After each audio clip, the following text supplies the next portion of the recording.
Okay, so hi, you guys. Thank you guys first of all so much for for participating in this with me and trying to help me reach out to other people and let them know how important it is to vote and to let them to help them understand what's on their ballots and the stuff that we're voting for in the upcoming election. So what we're going to go over today is simply the election information, where you can vote, drop off ballots, mail-in ballots information, early voting and stuff like that. We're going to go over local and statewide propositions, and we're going to talk about the presidential candidates. I'm Tiana Nicole. I'm the founder of With Love Tiana Nicole. So there's my follow information, my website, and my Instagram.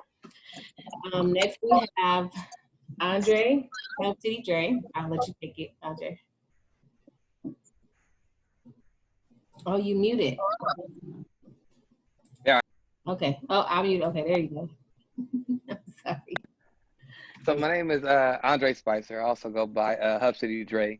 I am a Compton native, activist in the city.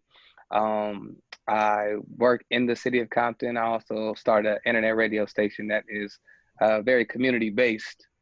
And so everything I do is for Compton and about the people of Compton. So I have a website, thehubradio.net, and my Instagram is I am Hub City Dre. And next we have Jaaye Person-Lynn. Go ahead, Jaaye. I'm attorney Jaaye Person-Lynn, native of the 2nd District of LA County, lived in Los Angeles and Inglewood. I'm an abolitionist who makes money as a criminal defense attorney. And so my perspectives will be from the mindset that under the current system, meaning the Constitution, flag, Declaration of Independence, national anthem, we'll never see the progress. So we need to abolish it and start over. Okay. And next we have Miss Talley. Go ahead, Talley. Oh wait, Talley, you muted. Hold on. My name is Michele Talley. I'm an Area 2 rep for South Central Los Angeles. I'm in District 8 under Marquise Harris Dawson. Pretty much, I just want to educate our people as far as like our community goers, as far as like just to get out and vote, because I've been hearing talk where people are like, oh, I don't even want to vote anyway. And I'm like, that's not a good mindset to have, because your vote does matter. So, yeah. Okay, well, that's our goal. Thank you guys so much for joining us. Yeah. Thanks for having me. Appreciate it. Yeah, thanks for having us. No problem. Okay, so this is just a little bit of election information. Election day is on November 3rd, 2020. We actually have up until November 3rd, so a lot of people wait until November 3rd to vote, but there is early voting up until November 3rd. There are mail-in ballots that you can send in, and they must be postmarked on or before election day and received no later than 17 days after the election. You can track your ballot at california.ballottracks.net. And mail-in ballots can be dropped off at any drop box or any voting center up until 8 p.m. on election day. I haven't decided if I'm going to actually go in to vote or if I'm going to I'm kind of iffy on the mail-in. I'd rather just stand in line and vote just to be on the side. You know, for me personally, I always wait to the last minute to vote because I've always been a crammer. So like I like to get all the information up to the last very minute before I decide which way I go. So like even in this conversation, you'll hear me kind of straddle the fence on a couple different issues because I like to play devil's advocate even with myself. Yeah. You know, because, you know, I mean, we all represent different types of people. I like to think that I represent people from a certain struggle. And I like to give those different points of view and play devil's advocate from that point of view. So I think this is going to be good because I kind of felt that way while I was doing this presentation when I was actually reading through the ballot and like some of the props. And I'm like, I didn't know this is what that meant. I think I might change my mind on this, you know? So yeah. I completely understand that. You can find a full list of locations for hours of Dropbox locations at lavote.net. And in California, early voting started October 5th, and it's through November 2nd. And then you can also check votefoundation.org for other states. Okay. So this one, either Dre or Jaaye, you guys kind of touched on this before we start recording, but I would like for one of you guys to distinguish or let people know the difference between the propositions and the measures. Jaaye, I love it for you. I like how you broke that down, bro. If you don't mind. The propositions? I'm real big on a couple of the propositions. There's 12 of them. What you wanted to know the breakdown of it, the difference between the propositions and the measures. Well, yeah. I'm sorry. The propositions, those are state ballot measures. California is a state where we can do direct initiative, meaning the people can get their issues on the ballot. We don't have, usually it's the legislature. So we do have a legislature, and laws can be made by our assembly and our Senate, but let's say they can't get it done, we can get enough signatures to get on the ballot. And that's what all the state propositions are measures that people, different groups have sponsored to get on the ballot and let the people vote for. And the difference between that and the measures are more local. So those are for municipalities, either city or county-wide. And so all Californians will have the same propositions on all of their ballots, but the measures will be specific to the municipality that you live in. Right. In the city or county. Okay, thank you.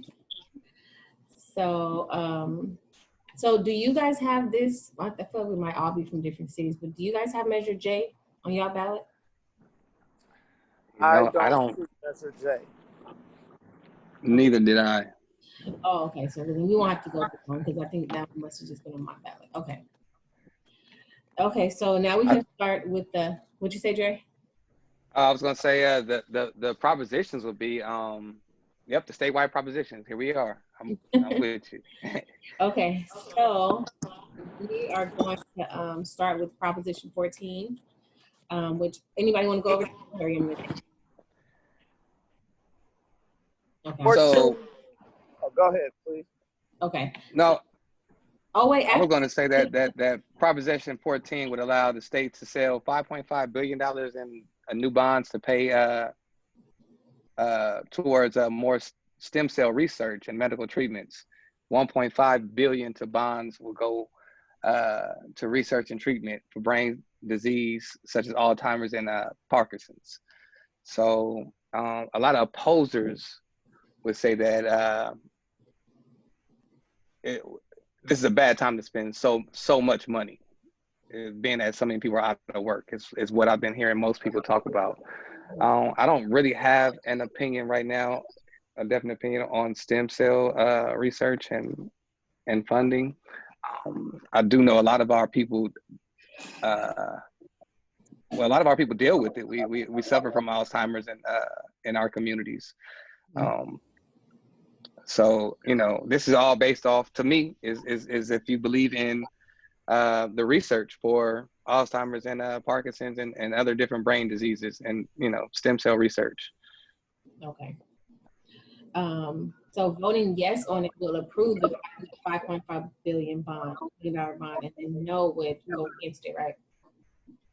Yeah, because this is coming out of the taxpayers, that budget, that fiscal budget. Okay. Okay. Yeah. And I just want to point out, it was funded previously in 2004. The funds ran out. And so that's why they're trying to re-up to keep the research going. But stem cell research can do some things that'll give some medical breakthroughs. It's just also scary because that's the kind of research that can lead to cloning, and cloning can lead to massive armies of people being made in labs, so on and so forth. It's also the reason that people are kind of hesitant and against it is because it's a 50-50. It's trial and error because it is stem cell. So there's no guarantee. So a lot of people are like, well, we already gave you this mass amount of money, and there was nothing to show for it. So now they're asking again for, you know, pretty much another bond, another loan.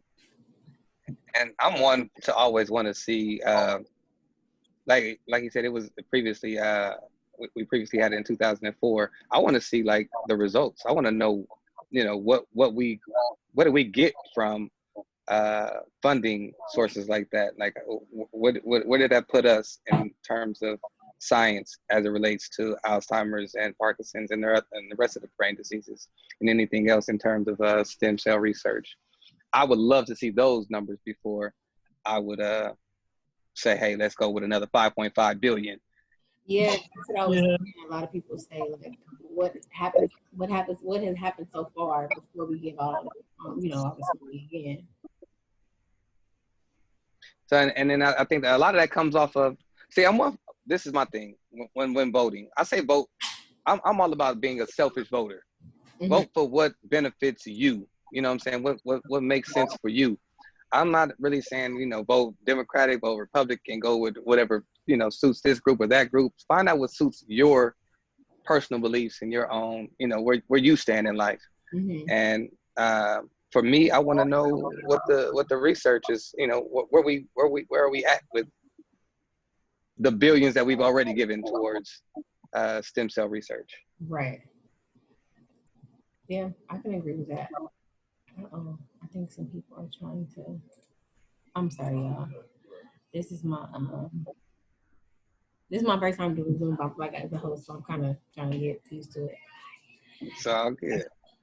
So the next one is. Oh wait, did we do 15? No, we didn't. That was just 14. Okay, let me go back. Okay, so now Prop 15. Anybody want to touch on this, or you want me to take it? You can introduce it. Okay, so Proposition 15, it is, let me see it. It increases funding. I'm kind of torn on Prop 15 though, because I can think about the businesses that purchased land years ago. They're making decent money on it, but if they didn't, they wouldn't have the money to purchase the land now. And so although their business keeps them adequate, for those businesses that, you know, this would increase their property tax 10, 15, 20,000, depending on what kind of business it is, it may force them out of business. But everything's a cost and benefit. So although I consider that, I'm likely still voting yes, because most of the business owners do have the funds to pay market rate taxes. Mm-hmm.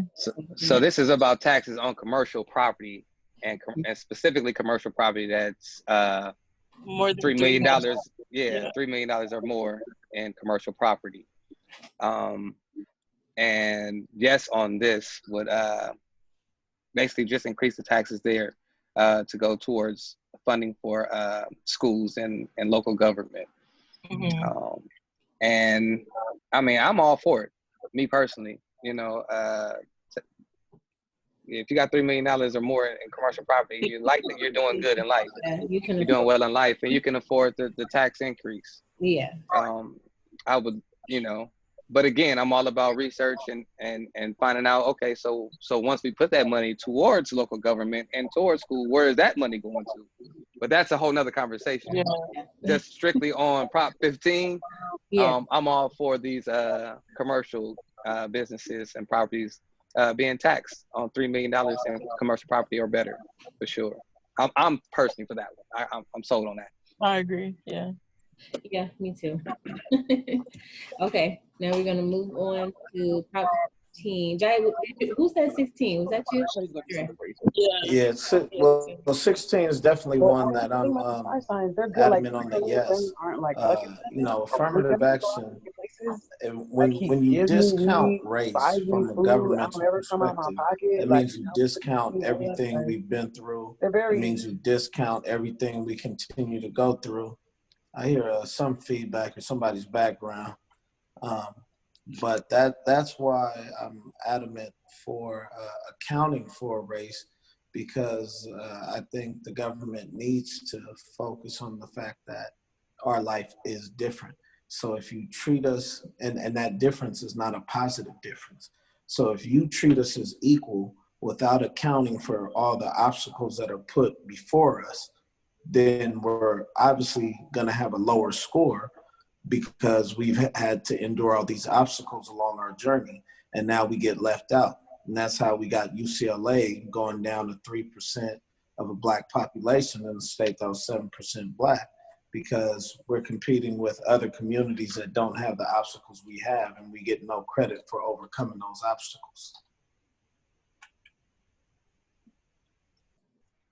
Okay, I appreciate that. I'm not quite sure yet, but Let me be clear on that. Are you supporting that, or are you not supporting that? Proposition 16. Yes on 16.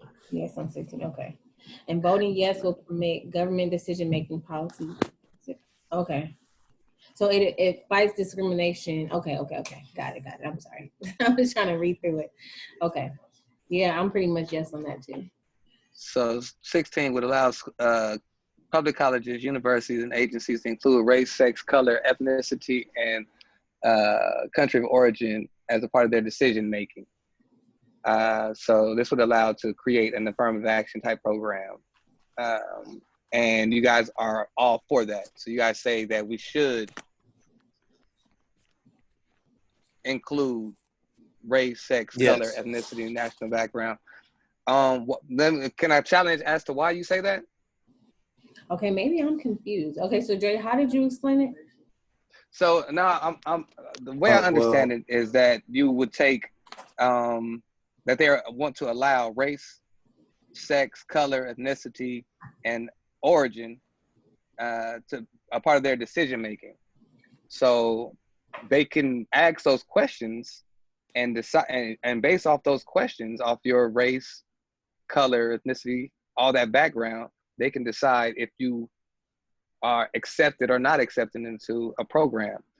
Now, I understand that it could create an affirmative action that could benefit people of color, but can that also work against us as well? So voting yes would be for that, right? Voting yes would say that yes. I mean, yes, to Okay. answer your question, every single one of these will work against us. Every candidate we vote for can work against us. So it's a balancing test.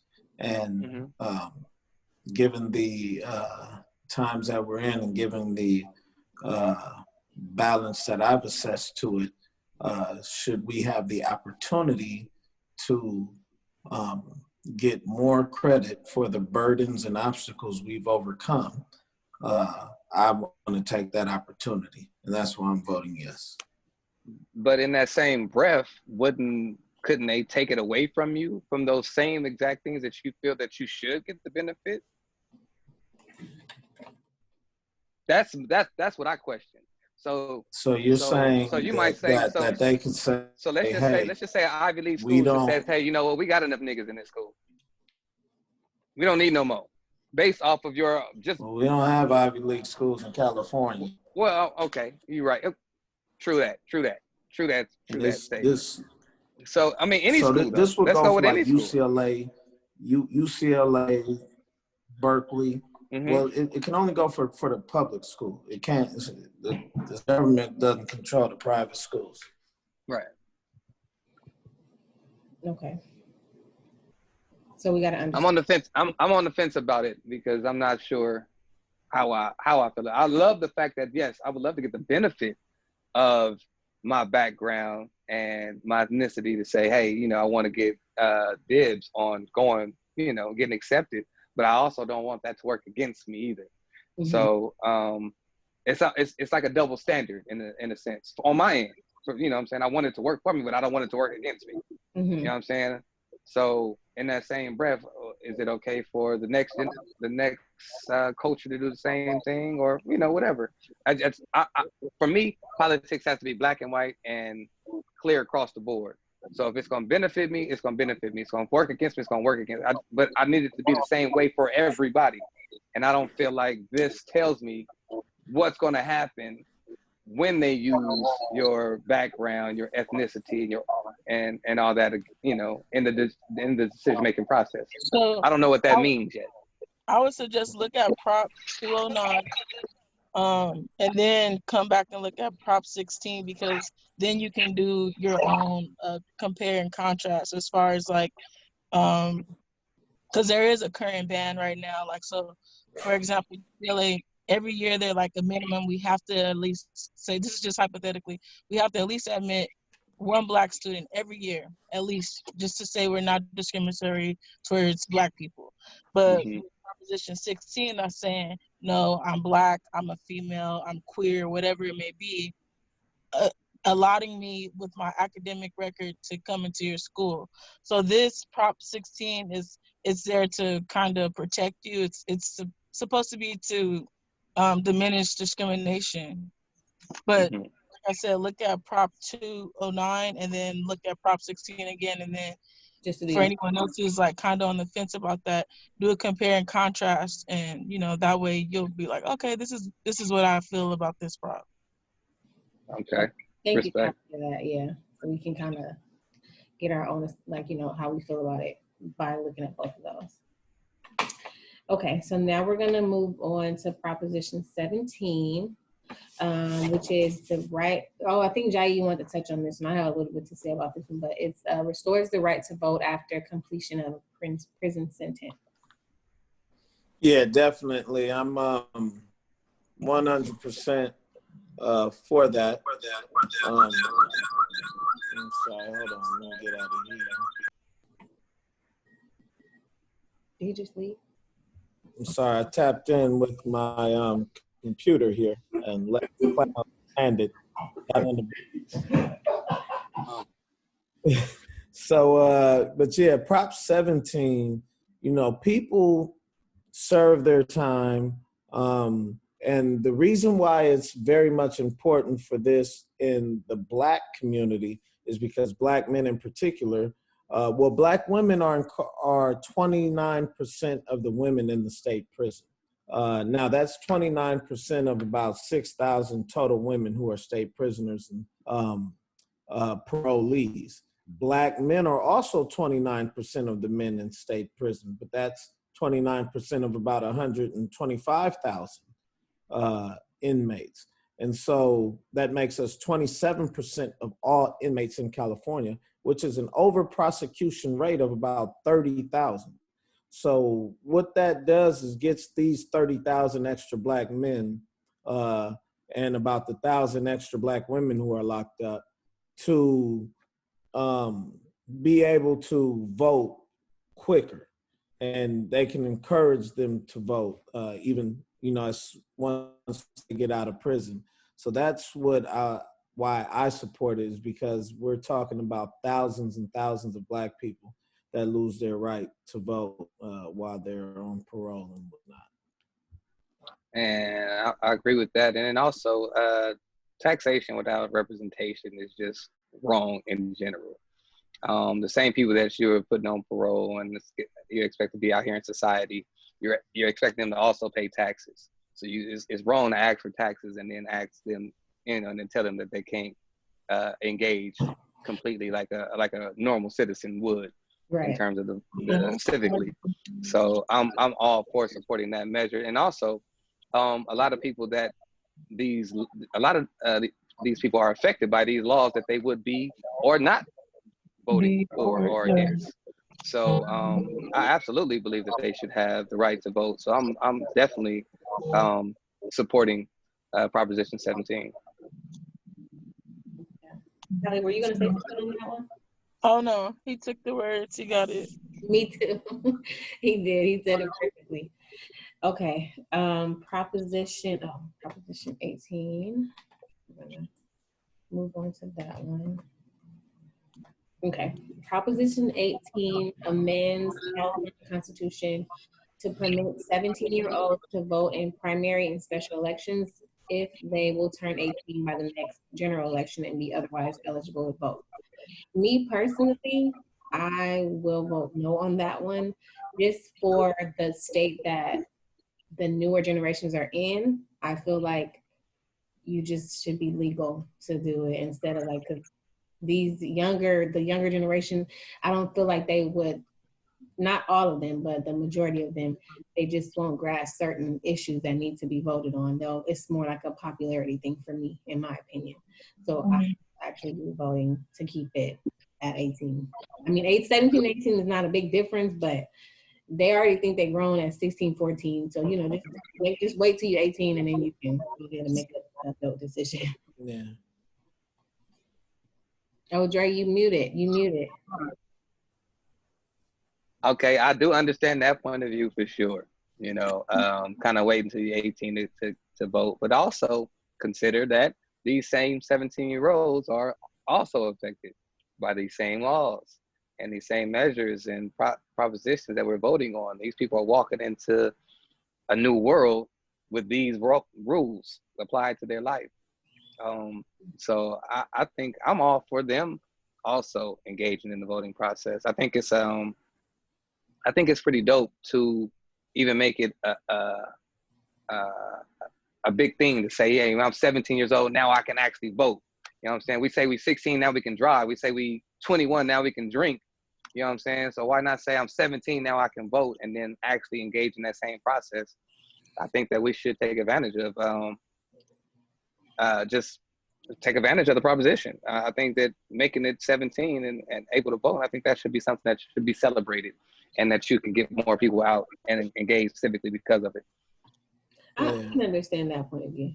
I can get that. And also, it's only for those who will be 18 by the general election. So right. Like those of us like myself, I'm born 1982, November 18th. So under the 2000 election, I was 2 weeks shy of being 18, so I couldn't vote. And I still wouldn't be able to vote under this proposition. Only if my birthday is November 3rd or before would you be able to vote under this proposition for in this election if it was already in place. So if your birthday is November 2nd, you will be voting on the presidential candidate November 3rd. The logic is you should also be able to vote in the primary to get the candidate you want at the top of the ballot. And so it's not a wholesale, as soon as you turn 17, you can vote. Okay. See, that's why we're doing this, because I didn't know that was what it was. I just felt like a 17-year-old shouldn't vote because they don't know that. It's all perspective and point of view, man. I mean, it's gonna be people that feel like that. That's why we had a conversation. Okay. Yeah. Okay. So that's good then. Okay. So now we're moving on to Proposition 19, which changes certain property tax. Anybody want to touch on that one?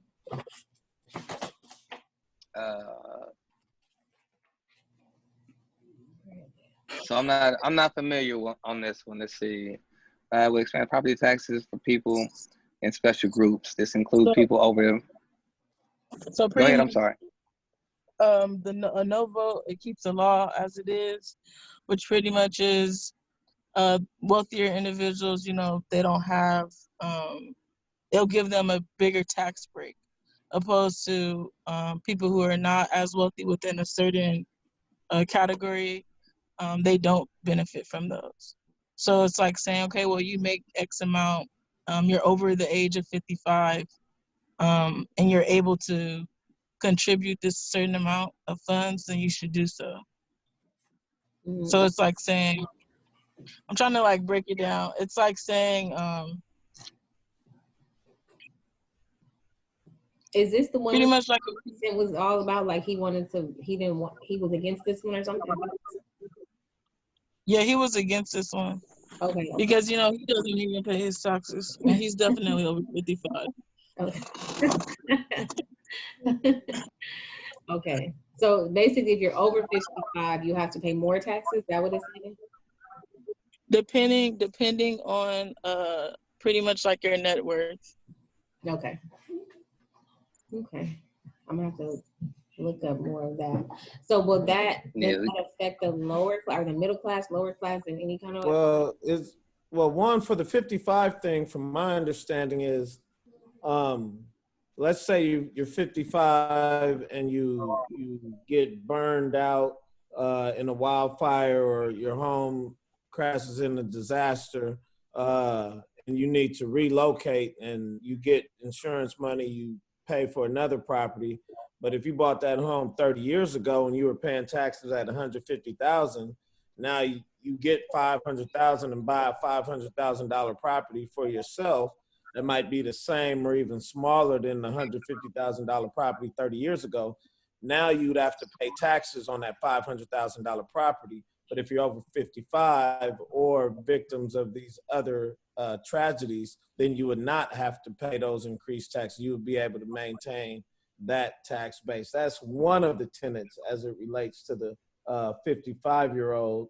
But some of the changes as it relates to changing the taxation of family property transfers. So if my grandmother passes away and leaves me the house, once again, she might have purchased it at 80,000 40 years ago, but if it's not my primary residence, once it's transferred to me, now I have to pay taxes on that higher tax rate. And so, you know, I think I'll be going against that one, just because of all the people who, you know, don't do as well as their parents had hoped, but still get property. I think I was no on that one. Okay. Yeah, it sounds like I'm gonna be no on that one too. I was just a little confused when I was reading it. So, okay, so now we're gonna move on to Prop 20, which restricts parole for certain offenses currently considered to be nonviolent, authorizes felony sentences for certain offenses currently treated as misdemeanors. Hard no on that. We don't need anything to expand any more laws. We got enough laws. We don't need any laws to get more harsh or any more penalties. And we don't need the government expanding their collection of our DNA as well. So hard no on Prop 20. Nothing more to be said about that. I'm with him 100%. We don't need nothing else to be hard on crime. We are not in a position to make nothing else hard on crime. I was actually not this skin tone.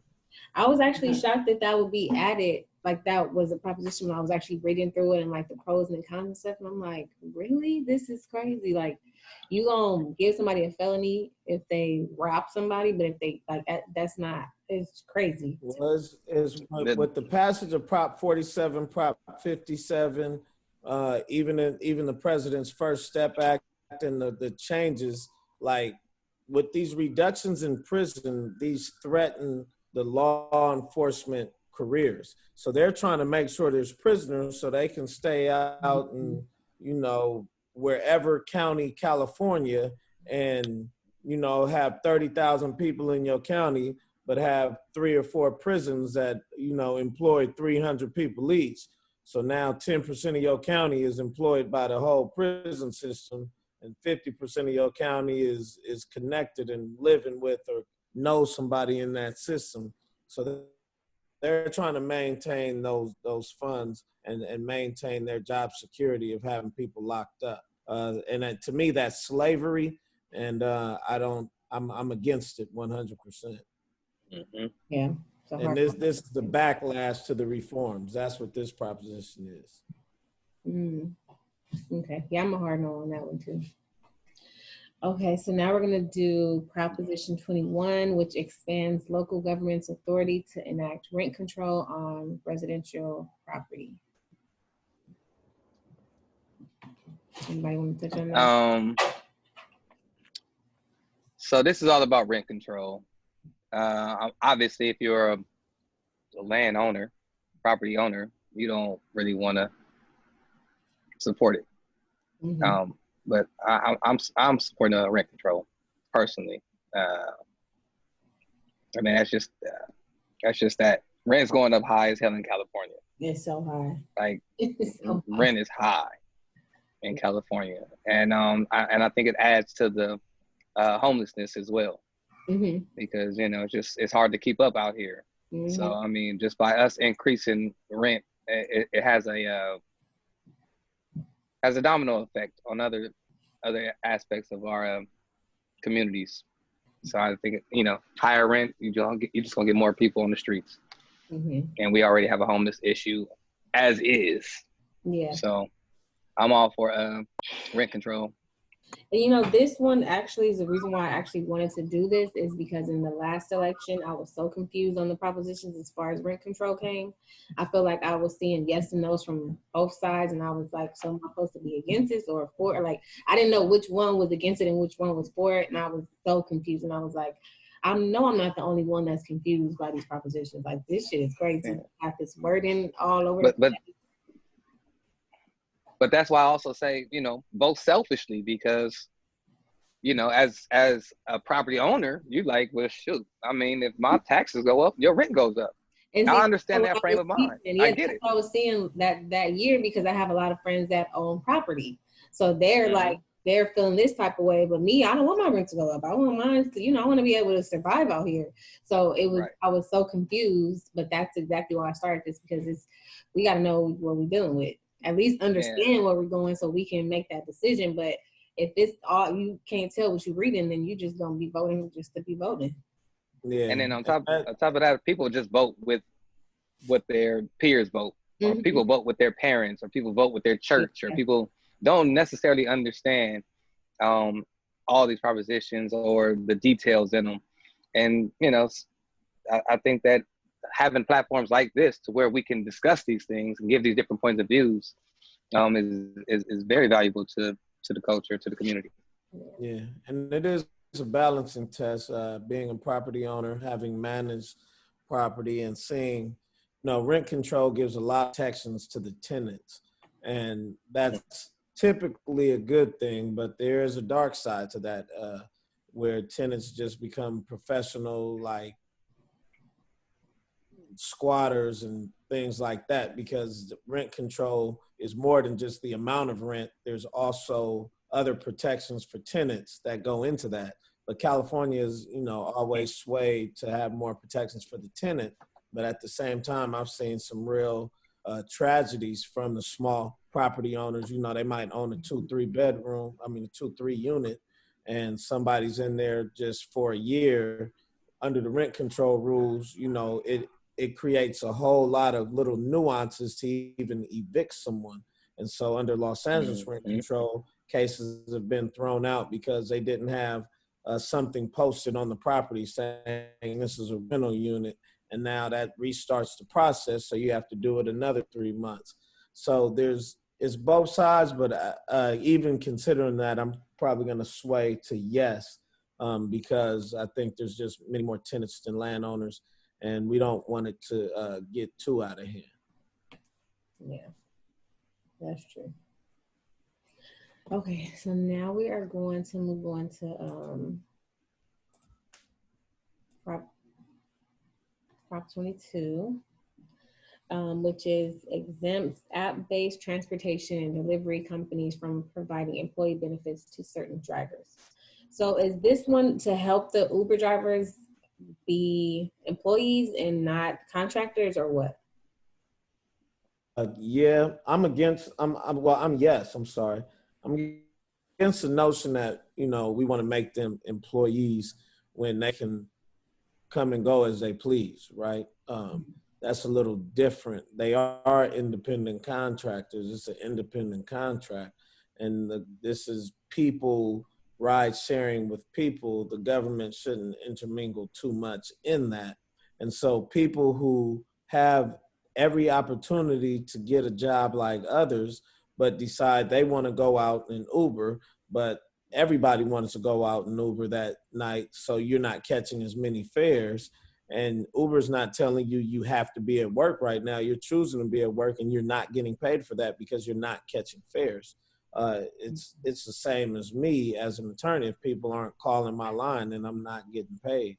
And Uber and Lyft will likely leave California if they're forced to make their drivers employees. So based on those reasons, I'm voting yes on that to I'm sorry, yeah, yes on 22 to keep them independent contractors. Yeah, I'd have to agree with that 100%. I'm all for keeping them as independent contractors, and I think that it's actually affects more than just rideshare and DoorDash and things like that. I think that it affects all independent contractors, whether that be photographers or just DJs or whatever, you know, any independent contractor. I think that this actually falls this measure applies to. I'm not 100% sure, but that's what I believe. And so yeah, I agree. Yes, on 22 as well. Okay. We're gonna move on to Prop 23, which establishes state requirements for kidney dialysis clinics, requires on-site medical professionals. My son has been telling me all week, Mom, vote. What did Jordan say? Vote yes on 23. Because he sees the commercial on Nickelodeon, so he's always like, Mom, vote on 23. Vote on 23. Yeah. So No. So this is for the what is this? The dialysis clinic rules? Dialysis. They Tally, you want to touch on this one? Sure. So pretty much like a yes vote.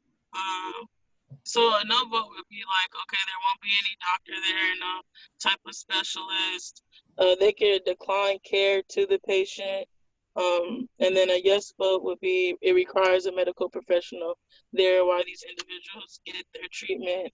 And then most of these individuals who are on dialysis, you know, they go like 3 or 4 times a week because they're, you know, cleansing their blood. And it prohibits these clinics to have refusals to these patients. So that's that. I don't want to say vote yes, vote no, but I don't want to have a bias towards either. But that's the difference between voting yes and voting no for this. So voting no gets more people treated. Voting no gets less people treated. Voting no is saying, I don't want you to come in here. I don't want to treat you, so you can't come.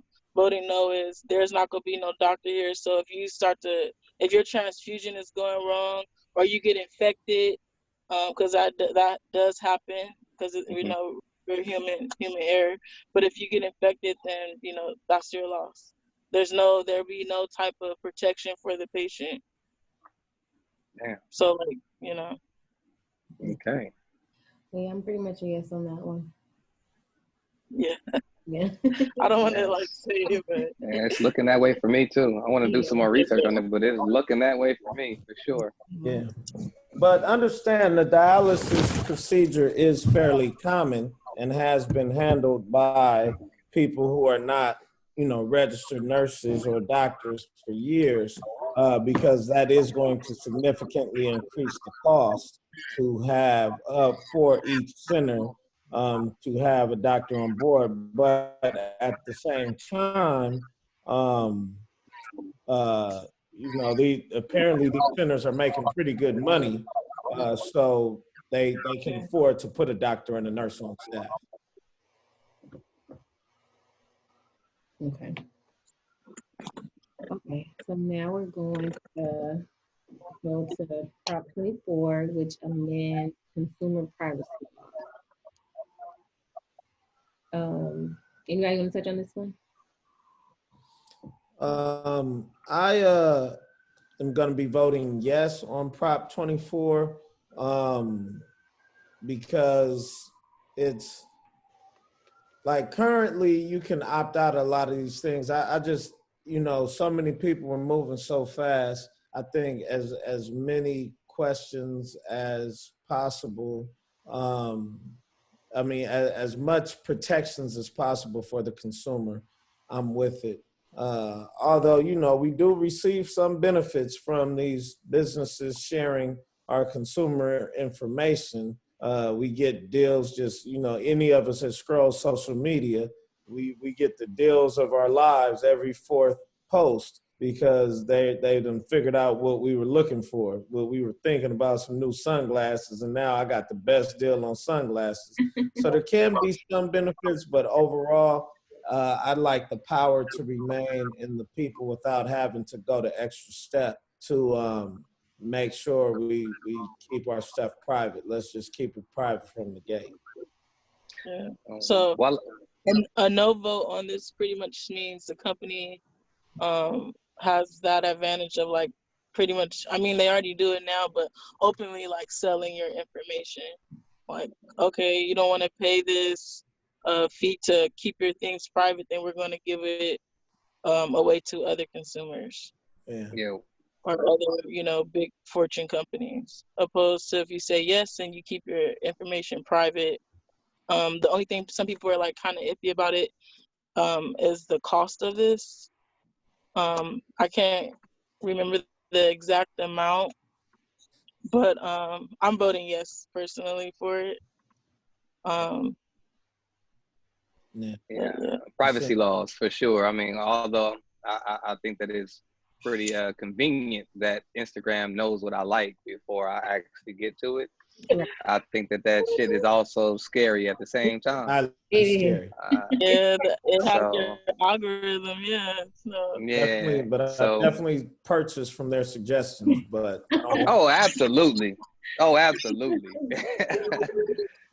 why it has to work. That's the only reason why they keep us on the fence. Yeah, something about it has to work. Yeah, because I've purchased random stuff like, dang, I did one. It's like, hey, and been mad I couldn't find the ad again. I was pissed I couldn't find the same ad. Yeah, going right to Google, but that just makes scrolling social media like going to Target. You end up buying a bunch of stuff you don't need.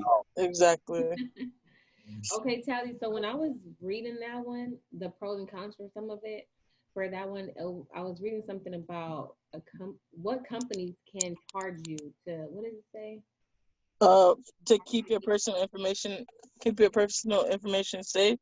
Mm-hmm.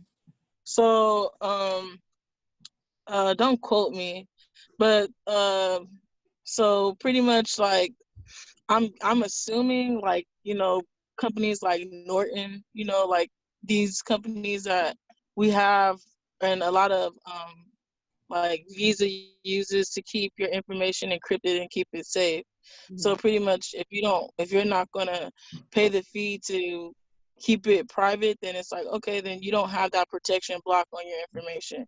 But the name of these particular companies, I don't know. But what I will do, I'll look and do my research and I'll post it, and then you can share it, later tonight or tomorrow. Okay. But just to get that information out to people. Okay, I appreciate that, because I was like, what? I was up last night with stuff like, what? Okay, and then so the last prop on the ballot is Prop 25. Jaaye, you wanted to talk about this one, right? Hard no on Prop 25. Hard no. And the reason why, there's a lot of people who it sounds good, but the issue is all the judges already have the right and the authority to let people out without assessing a bail. Wait, can we say exactly what Measure 25 is? Oh, Measure 25 wants to replace the cash bail system with a system creating an assessment tool where everybody gets it, where nobody can use money to bail out. You'll have to be assessed by a judge based on various factors.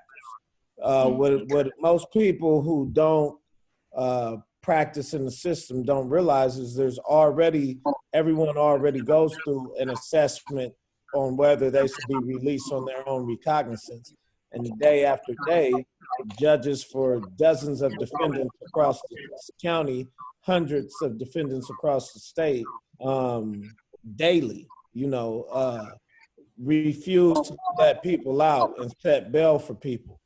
The other thing it'll do, let's say, you get into an argument with somebody and they claim you threatened to take their life and you put them in fear. Now you're arrested on a felony 422 which is a felony criminal threats. If you're arrested on a Thursday, you won't get to see a judge until a Monday. And so to get that assessment, you got to sit in there and wait. Whereas if you can bail out, and if you work over the weekends, you could end up losing your job, which could end up have you losing your home and losing your car. Whereas if you can bail out, you could be out that same day, fight the charges later. And there was already created through the courts the one change we needed in the bail system, which was an assessment on people's ability to pay. It was Henry Humphreys, which the court said, because for somebody that cannot afford a $50,000 bail, then a $50,000 bail is no bail, and no bail is unconstitutional. So what we'll do, you have to do an assessment to see what they can pay. And if you want them to post a bail, you have to set a bail that they can actually pay. And that's the only change I felt we really needed. But the court took it under submission, but also said we could kind of use it as authority. But in the actual practice of it, what it will actually mean is more Black men in particular locked up for longer pre-trial, which means they'll be taking deals because they can't get out any kind of way. And so that's what they'll look at. I have to agree with that 110% on that. And this is one I had straddled the fence with until I actually did a little bit more research, and everything that Jay said about this is dead on. This just seems like it's going to keep more people of color locked up. I recently watched the Meek Mill documentary, and seeing him go through his trial, his situation, and how the judge just did not want to grant him any type of bail, or they didn't want to grant him anything. They just the actual judge was completely against him. And this measure ties into something else that's on the ballot, which is Judge Seat 162, Judge Seat 72, and Judge Seat 80. See, we're actually voting for judges as well with the same measure on board. So before you even say yes to something like this, which means, letting the judge decide if you should be set free or not set free, you should also look at who you're voting in as your judge that will have those decisions for you in that case, come that situation. So even if you are straddling the fence, consider who you're voting for in those judge seats. Again, 162, 72, and 80 when voting, even if you did want to vote yes on Measure 25. So I just wanted to add that in there as well. Yeah, I think it'll be a hard no for me because it just don't sound fair in no kind of way. Oh, it's a hard no for sure. It's a hard no for me. And the thing is, it sounds so good. Let's end cash bail, but man, these are the kind of laws that we let like the liberal white folks that don't understand what we go through. We follow them and their theory. So in theory, no, everybody can get out. You can't get out just because you have money. It sounds good, but in the actual practice and reality, it's going to be like the 94 crime bill. It sounded good, but resulted in a whole lot more Black people being locked up. And that's what this will do as well. Guaranteed. Yeah. Okay. So we did touch on all the ballots. We did touch on not the ballots, I'm sorry. All of the propositions. Here is a list of all of the presidential candidates and their parties. So we have Trump and Pence for the Republican Party, Biden and Harris for the Democratic Party, Hawkins and Walker for the Green Party, Jorgensen and Cohen for the Libertarian Party. Libertarian, I can't say that, thank you. And La Riva and Friedman for Peace and Freedom Party, and then De La Puente Cuera and Mr. West for the Independent Party. I know who I'm voting for. Yeah. Are you guys set on who you guys are voting for? Yeah. No. No? Well, haven't made you. Nope. Yeah. You know what's messed up about this is that only really two people. It's only two parties that really have action at this. That's either Biden or Trump, really, right? Mm-hmm. And honest, I haven't seen Black agenda from either party. Mm-hmm. But I do not like the Trump party because of the energy that they spew out into society. And Yeah.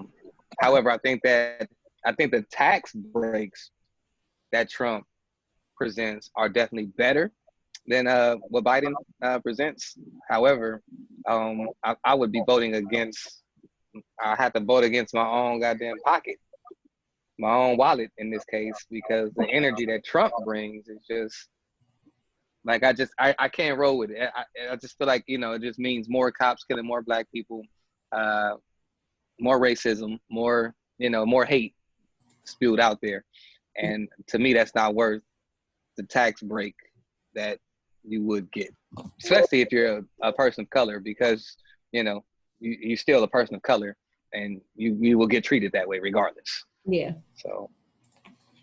Yeah, I'm big on that energy too. Like, it's just not for it at all. It's just, I don't like the energy that he puts into the world and allows to. So that's where my vote would be against him, of course. But I agree with that. And Kanye West on the ballot is just a joke. That's just to split the black vote. Let's not buy into it. But Kanye's not supportive of that. From what I read, he don't know the guy Rocky, and he don't know how he got on that ballot. That's crazy. Yeah, that's a joke. Yeah, let's not fall for that one. Mm-hmm. But for me, and I don't know if Michele, were you looking to speak? I don't want to cut you off. Oh no, you're fine. You're good. Okay. Well, for me, I just can't bring myself to vote for Joe Biden or Donald Trump. The Jorgensen, from what I understand, sounds pretty good, but there's some definite issues in the Libertarian Party. And so for me, I'll likely do what I did last time, which was write in a candidate. And more than likely, I will be writing in Kanye West because he's the only one that claimed to be running for president that talks about abolition issues. And that's the. What's funny is that he actually talks about running for president, but he's on the ballot as a vice president. Yeah, that's somebody else did that, but so we'd have to write him in. But he talked way back when the Yeezus album came out. He was talking about how the CCA teamed up with the DEA, how they locking niggas up, making new slaves. That's there. On his latest album, he talks about the 13th Amendment, got to end it. That's on, he's saying we need to abolish slavery. The 13th Amendment currently allows for slavery. The California Constitution says slavery shall not exist, period. It's very clear. The federal Constitution says slavery nor involuntary servitude, comma, except for punishment of a crime, etc. So that means slavery can happen if the descendant of the slave gets convicted of a crime.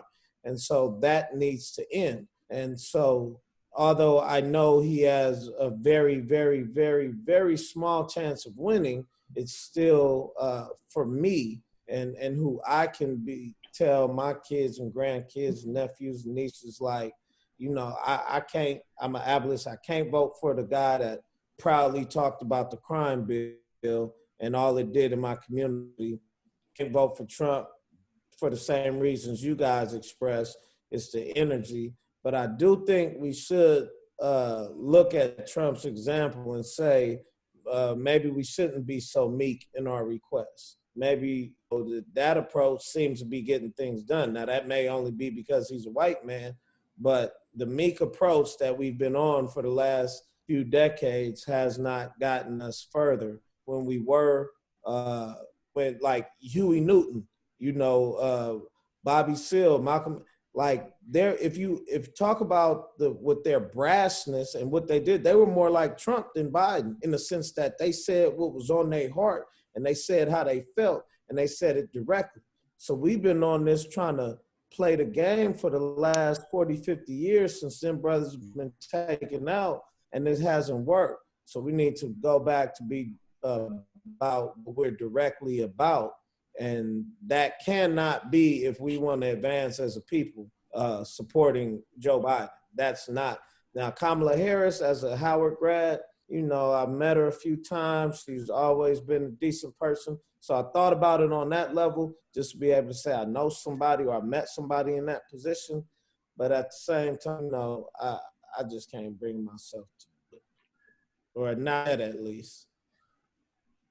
But do you see how fucked up our decisions are? Do you see how fucked up our choices are in this case? So that's why you got to kind of take it. I mean, I know it sounds really fucked up to say, but you got to take it away from like the emotional aspect and think about how it's going to benefit you long term, how it's going to benefit your children long term. This decision is going to be lasting for 4 years, you know, and maybe even 8. So you have to think about whose plan of action is going to be most beneficial to you, regardless of how the person is or what they do. See, they don't have a plan of action for us though.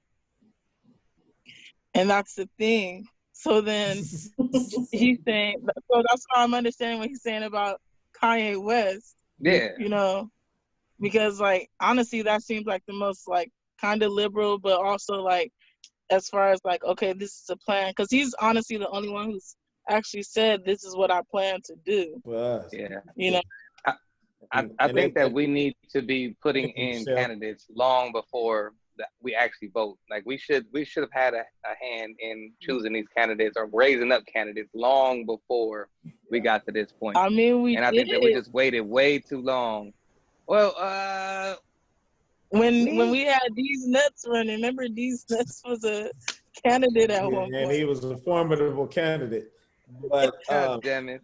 But I think when the Democratic Party nominated Joe Biden, I think that was like giving the biggest fuck you to the Black community that they possibly could have given. Exactly. Because it's like, you are bitch. We gonna put the man in front of you that, you know, been here for all these years, has a history of racist ideologies, implemented laws that work to the detriment of your people.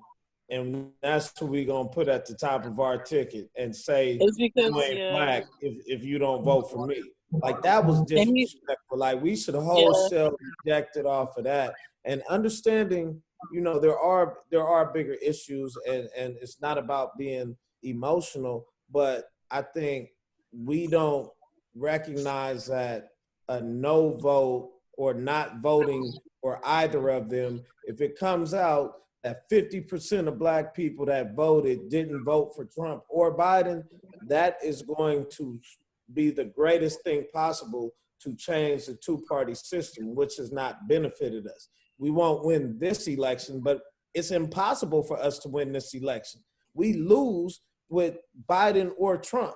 And so we might as well start changing the game. And if I'm actually voting, my interest on the federal level, it's ending slavery, ending white supremacy. Neither one of those candidates are going to do that. So then it comes down to the right to bear arms. And Trump is stronger on the individual right to bear arms than Biden. And so if I had to vote my interest, unfortunately, it would be Donald Trump if I'm taking the emotions out of it. Mm-hmm. But, you know, the emotions are also a very big part of our life. And regardless of what Obama did, it felt good for 8 years to have him in that office. And that was probably the best thing he did, but just being able to feel good for 8 years meant something to me. So, you know, the tension and the anxiety we get from Trump, I see it. The police, they understand, like when Jay-Z said, who gonna stop us? Like, they know that right now. They got the full coverage of the government from top to bottom. But I don't feel like Joe Biden changes that. Yeah. And a lot of people are like, oh, you know, Biden was under Obama, and really he's riding that coattail, really, you know, because if you know your history about Biden, he not for the Black people. you know. And we have to remember, Obama got Biden to appease the racists in the Democratic Party. That's the reason he came, not because he was supportive of the black people, because they wanted to know that somebody from their racist side was going to be up there. That's why he got Biden in the first place. So let's not forget that. And if Biden was really about it, you shouldn't have made the deal not to run against Hillary, and you should have ran 4 years ago. So my thing is this: either way, we're pretty much fucked on the presidential candidate. Either way.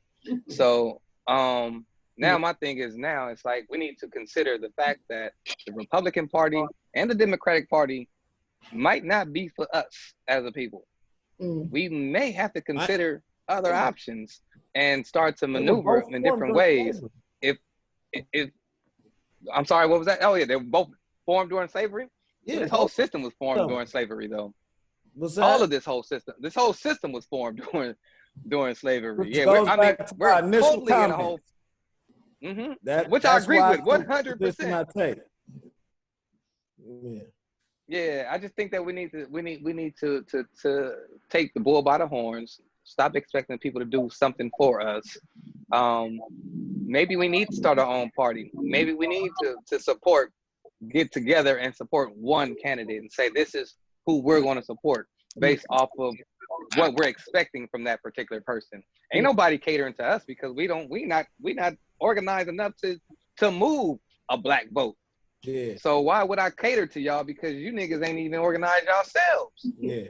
And that's how they would see things. Yeah. That's how I see things. And I agree. We shouldn't not vote, or if we decide to not vote, it needs to be a decision based on a conscious effort, and that's what we should decide not to vote on. And so when I'm saying don't vote for either Joe Biden or Donald Trump, it's not like I'm giving up. I am trying to encourage people to recognize their power is not limited to a Democrat or a Republican. And since we're already going to lose anyway, let's make the statement for the future that the youth can look at and be like, dang, millions of black people didn't vote for either side. I don't have to vote for either side. And then we'll see some of the necessary changes start taking effect.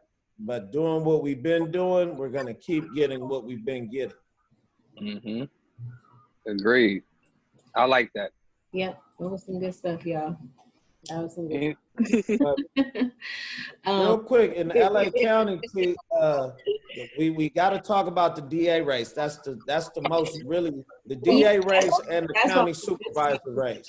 That's what I was just about to say. That's all I put in the presentation. That's like the main things that are on the ballot. We run our little time out and talk about the stuff that we talked about. But that's just all I had on there, and this is just a little bit of the resources from where I found stuff. Yeah, but we definitely want to go for Gascon. And this is hard for me. I didn't really make a comment on this for years for months, because it's hard for me to like go against a black woman. I can say that. I don't have any problem saying that. And Gascon, a career cop and prosecutor, but Buddy done already said he's going to end the gang allegations. He's not going to pursue that. He's going to end the DA's practice of jailing witnesses. Now, this is what happens. Black people, we have whatever issue we want to have. We don't want to go to court. We don't want to help you prosecute this person. They've already done enough to have retribution and show their remorse. We're done with it. They are locking black people up just to testify. So I had a case where they locked the guy up just to bring him in court for him to say I didn't say that, and then to call him a liar because they wanted to promote their narrative. But he said he would stop that practice.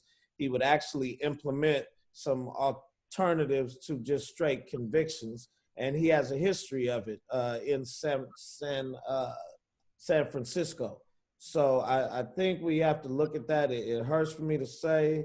I've known Jackie Lacey, not intimately personally, but ran into her in New York and ran into her out here a few times, had some discussions with her. But she also agreed to have a Zoom meeting with the group and you know, when we told her what perspective we were coming from, which was the young Black perspective, and our campaign manager, we had the discussion and they just went totally dead silent. Nobody responded to me no more. And so with that, I have to turn my support to George Gascon and say it's time to get Jackie Lacey out of there. Okay. That's man, that's rough too. I while I hear you on Gaston, I still straddle the fence. And not just because she's Black. I think that I mean that only means so much, you know. That only goes so far. If you don't think that way or maneuver that way, then to me that don't really mean shit. I like what you have to say about Gaston. That's the first time I've heard those words about him. I don't know much about his history in San Francisco or in the Bay Area, so I want to look more into it. We definitely need better representation in the DA seat. I don't think it's Jackie Lacey, no, but I'm not 100% sure it's Gaston either. But I love that what you have to say about him. I'm definitely gonna look more into him because of it. Yeah, please. I got like, please do, because it took me a long time because I don't trust police off top, and he a cop and a DA, and he's never really been a trial attorney, and you know he's authored some legislation that I disagree with, but the fact that he's a DA, I'm disagree with him off top. So now I got to look past the fact that I'm gonna have a disagreement with him, and then figure out who's the best for what I do, because he's gonna set the tone. And if the DAs, if the frontline DAs know that they're gonna get support for just giving these high offers and trying to lock people up and getting to a point to where they run for judge and promote. They say, while I was a prosecutor, I gave out 2,000 years of time on my cases. Like, that's what they promote. They don't promote, when I was a prosecutor, I helped 30 young men turn their life around by giving them a chance. That's not promoted. It's how much time you gave up, how much you locked them up. And so Jackie Lacey, in the 8 years she's been in there, has continued that culture. We have not had a shift in that culture, and she's powerful enough to do it. And there's only one Black man in upper management as well, in the DA's office. He's like the lowest, and he's the newest person in upper management. Yeah, I don't like the fact that it's so much police brutality that happens in LA County for Jackie Lacey to not have that many.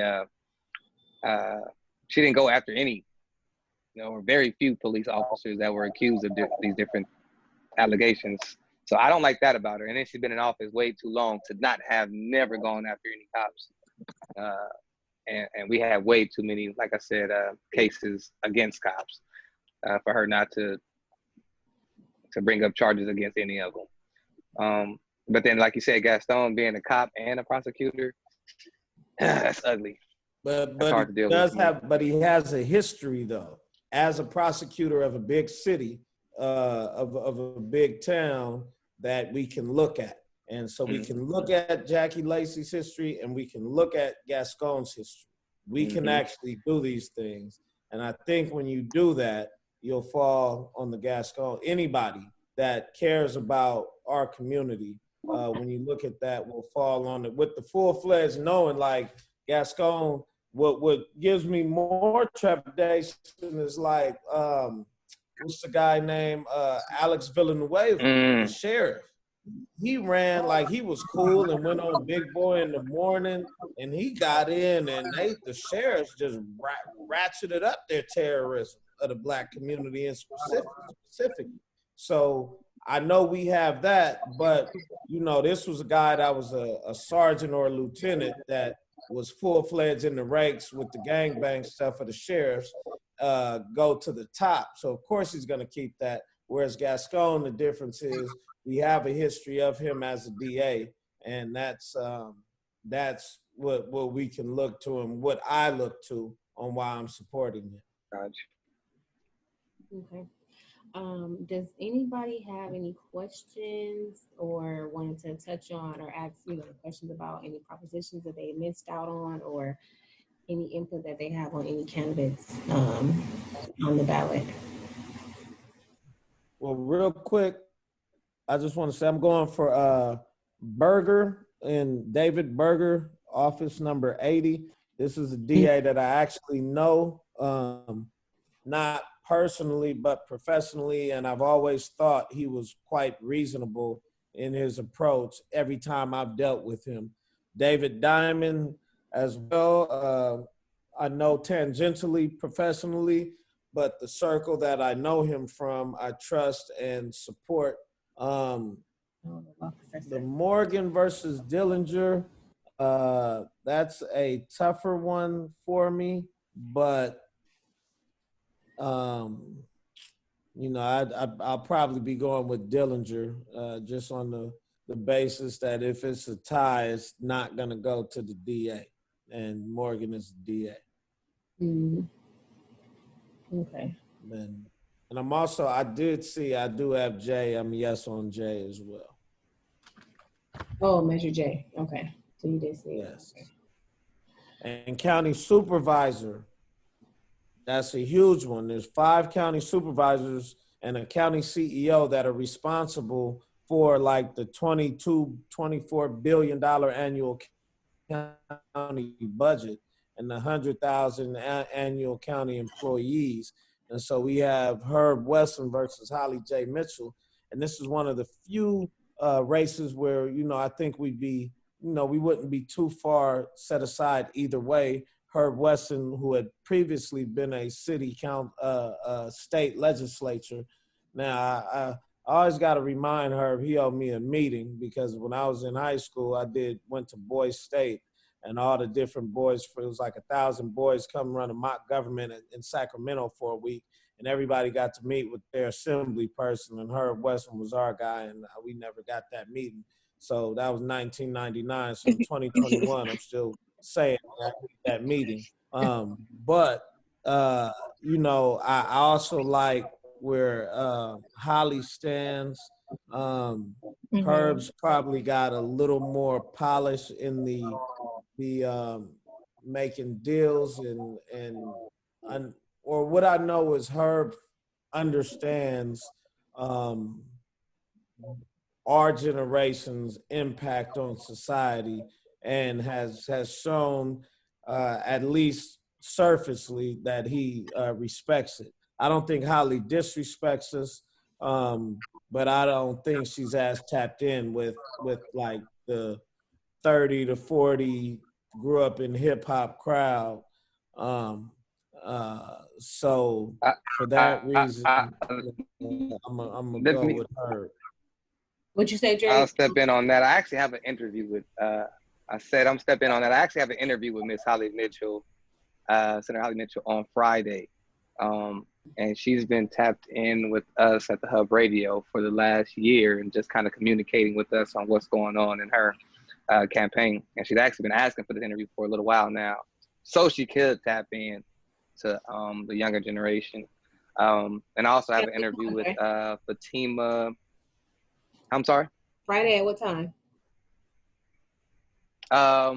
Friday, our interview is at 1:00, but you guys won't see it until 4:00. Okay. So I'll have the interview with Senator Holly Mitchell available at 4:00. Also, Fatima Iqbal Zabir, who's running for Assembly. Jay, you going out? On Friday, and you guys will see them both on Friday.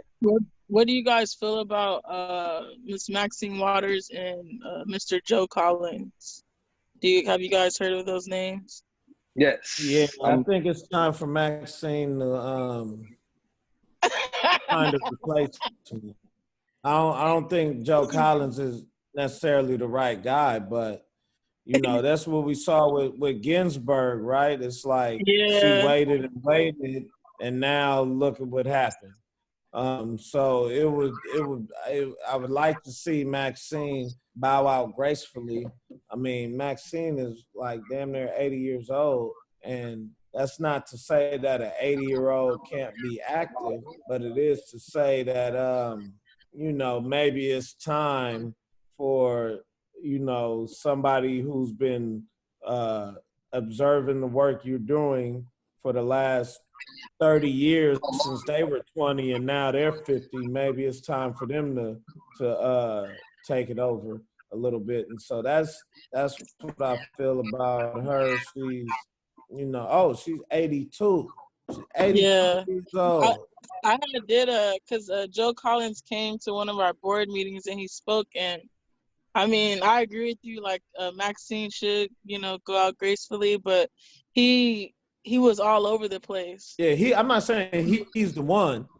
Okay. I don't think I can vote for Maxine. I think Karen Bass is my congresswoman, but Okay. I don't think Joe Collins is one. But I do think this needs to be it, because next time she on the ballot, she'll be 84, and it's time to let that go.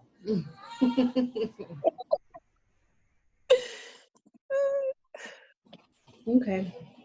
So did we touch on everything that anybody needed as far as understanding the ballots and the propositions and who they're voting for? Everybody okay?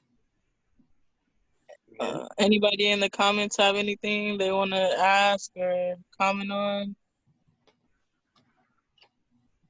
Hey, this is Regina. I joined the Zoom a little late. Could you guys briefly go over Prop 14, your viewpoints on that? Because I'm still undecided on that one. Yes. The Prop 14 was on the stem cell research, right? Right. Yeah. So, like my point of view on this was, I just wanted to see what we did with the billions of dollars we donated towards the STEM research prior to this. And I think Jay said before, it was back in 2004 where we exhausted all of those funds. I would like to see what we got out of those funds before I say let's give them another 5.5 billion for more research. That was my view on that. I just want to have more information before making a decision on that.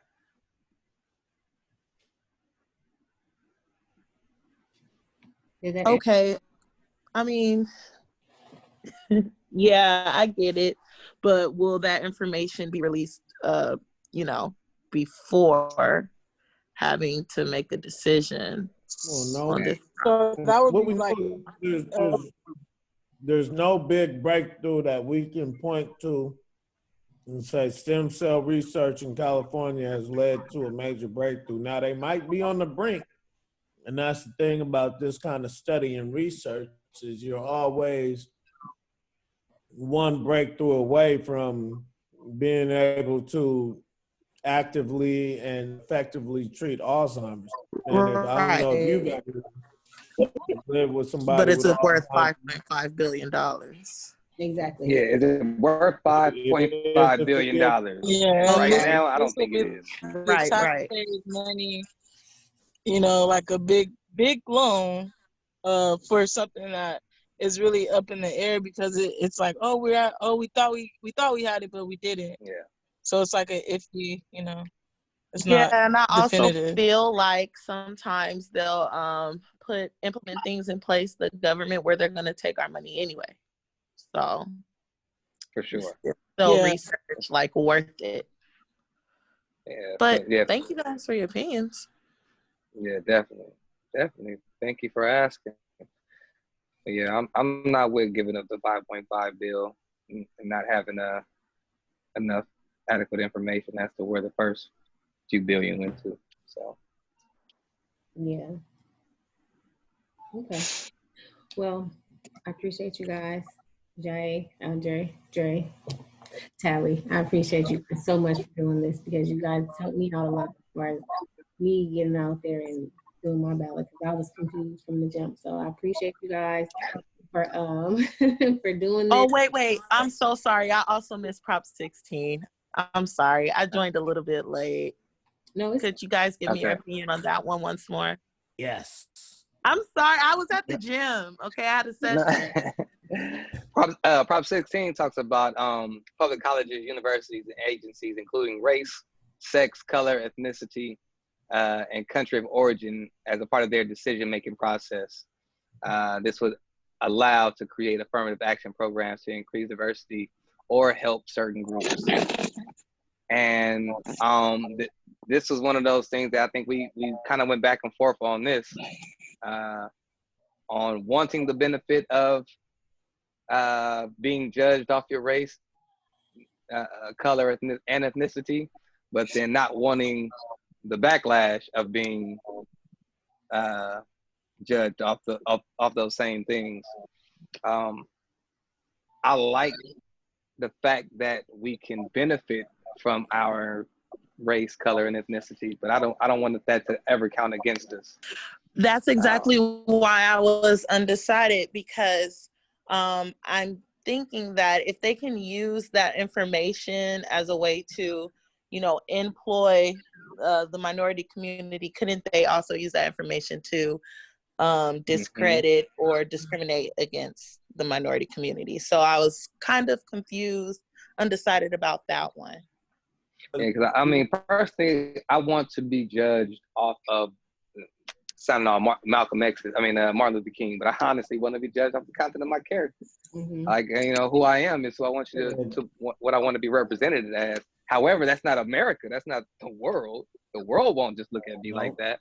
But I mean, I would like that to be but I'd also like to get something for being pulled over so much, being pulled out my car, being disrespected. And so, you know, you can't necessarily discriminate based on race on any faction. And this wouldn't allow for discrimination, meaning to keep someone out, but it would allow to add more factors to allow inclusion based on what we go through. So yeah, there's I mean, you can't, this isn't like saying we can discriminate based on law. It's but we can include these factors into our admissions processes, or, you know, whether we're giving loans and whatnot. And so we need something, because the government to get. But as a lawyer, you do know that. As a lawyer, you do know that they can use that against us as well, though. I mean, it's already against us, right? And I can't necessarily think of the avenue that it could be any worse for us under this change in the law. But ultimately, you know, when we understand affirmative action, to get a population that's 3.3% of the state population as 27% of the state prison population, that you have to affirmatively act to get those numbers. So the government takes affirmative action against us when it comes to locking us up. So there might as well be some affirmative action that the government takes to educating and empowering us. Right. Okay, well, that answers my question. Thank you, guys. All right, thank you. Thank you. Okay, so we're gonna wrap it up. That's all we have for today. But I appreciate you guys for taking the time out your day to do this and open people's eyes to the different propositions, what they mean, the yes vote means, what the no vote means, and just everybody make sure you mail your ballot in, get out there and stand in line. Just make sure you vote in this upcoming election, because and have these conversations on a regular basis. I think these are conversations we need to not just have during election time, but we should just have these conversations on a regular basis. That way we keep these types of things in the forefront of our mind as we constantly work towards like the next election. Exactly. You know what I'm saying? Like I heard Jay say, we write in the president for this election to kind of get ready for the future. That's what we need to constantly be talking about, the future and preparing for that. So shout out to you for holding this down, though, Tiana. Thank you for putting this platform together. It's dope. Thank you guys so much. What happens when you come to Inglewood from Long Beach? You expand your Shut mind. up, you were so good. No, I really wanted to be in a better mindset when they go to vote. Like, the last time we voted, well, not the last time, but even when it was time, everybody just wanted to go vote because it was Obama. I don't even remember what else was on the ballot. I just know I went out to vote for Obama. So I just want to make sure that we know what we're doing this time. Because, you know, it's our life now. So Yeah. But thank you guys again, and Sure. I will post this on my IGTV. So if anybody needs to go back and see some of the propositions and what they mean and what you guys said on them, it will be there. So thank you guys, and that's all I have for you. Yeah. All All right. right. Till next time, y'all. Happy voting. Time. Hey. Voting. Bye. Bye-bye. Okay, now I have to figure out. Oh wait.